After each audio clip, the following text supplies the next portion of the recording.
Breaking news रात सवा के कराची में गुल प्लाज़ा के लॻल बाहि ते ज़ाब्तो आणण खां पोइ KMC अबले रेस्क्यू ऑपरेशन तेज़ करे छॾियो आहे, जॾहिं त रेस्क्यू बेसमेंट में टीमूं दाख़िल थी वयूं आहिनि।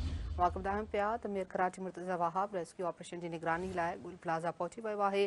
गुल प्लाज़ा जी छित खे क्लियर करार ॾियण जे लाइ वधीक हेवी मशीनरी पहुचाई वई आहे।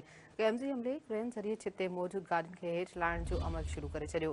आगाह कयूं पिया अहम ख़बर जे हवाले सां कराची में गुल प्लाज़ा खे लॻल बाहि ते ज़ाब्तो आणण खां पोइ KMC अमले रेस्क्यू ऑपरेशन तेज़ करे छॾियो आहे, जॾहिं त रेस्क्यू बेसमेंट में टीमूं दाख़िल थी वयूं आहिनि। अवां ॿुधायूं पिया mayor Karachi Murtaza Wahab rescue operation जी निगरानी लाइ गुल प्लाज़ा पहुची वियो आहे। इन हवाले सां ॿुधायूं पिया गुल प्लाज़ा जी छित खे क्लियर करण लाइ वधीक हैवी मशीनरी पहुचाई वई आहे। KMC अमले क्रेन ज़रिए छित ते मौजूदु गाॾियुनि खे हेठि लाहिण जो अमल शुरू करे छॾियो आहे।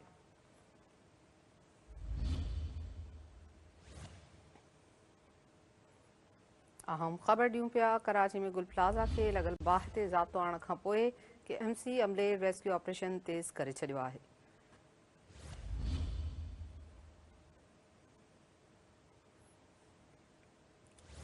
Mayor Karachi Murtaza Wahab rescue operation जी निगरानी लाइ गुल प्लाज़ा पहुची वियो। गुल प्लाज़ा जी छित खे क्लियर करण लाइ वधीक हैवी मशीनरी पहुचाई वई आहे। ब्रेकिंग न्यूज़ आहे, अव्हांखे आगाह कयूं पिया KMC अमले क्रेन ज़रिए छित ते मौजूदु गाॾियुनि खे हेठि लाहिण जो अमल शुरू करे छॾियो आहे।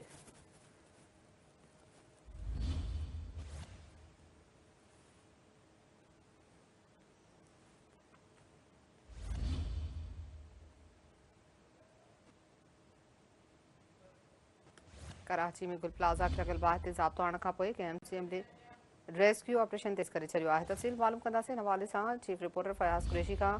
फयाज़ कुरैशी, आगाह कजो रेस्क्यू ऑपरेशन शुरू कयो वियो आहे। Mayor Murtaza Wahab rescue operation जी निगरानी लाइ गुल प्लाज़ा पहुची वियो आहे, कहिड़ा तफ़सील आहिनि? बिल्कुलु अनीना, कराची जो मेयर जेको रेस्क्यू टीम जेका हुनजे ऑपरेशन में तेज़ी करे छॾी आहे। गुल प्लाज़ा जी जेको बेसमेंट में उनमें रेस्क्यू जेको टीमूं दाख़िल थी वियूं आहिनि। मेयर कराची पाण ते रेस्क्यू ऑपरेशन जी निगरानी करण जे हवाले सां पहुतल आहे। सूरत में संदसि चवण सां ऑपरेशन मुकमल करिणो आहे ऐं मुतासिर जेके आहिनि जी ॻोल्हा जे हवाले सां जेको अमल आहे उनखे वधीक तेज़ जेको कयो वञे। संदसि चवण आहे त जेसिताईं समूरा लापता माण्हू उन्हनि जो सुराग नथो मिले, रेस्क्यू ऑपरेशन मुकमल न थींदो। ऐं इंसानिया रेस्क्यू दायरा बदियाज़मा कराची जी जेका गॾियल कार्रवाई खां आहे मुकमल तौर ते हाणे कंट्रोल में आहे।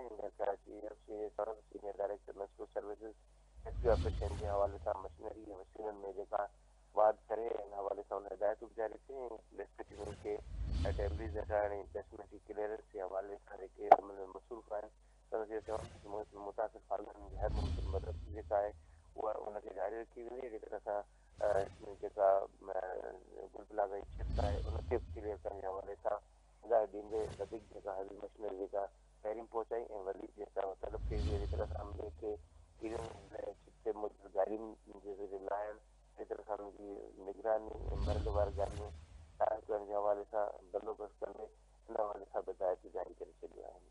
जी ठीकु आहे, वॾी महिरबानी फयाज़ कुरैशी हिन हवाले सां तफ़सील ॾियण जे लाइ।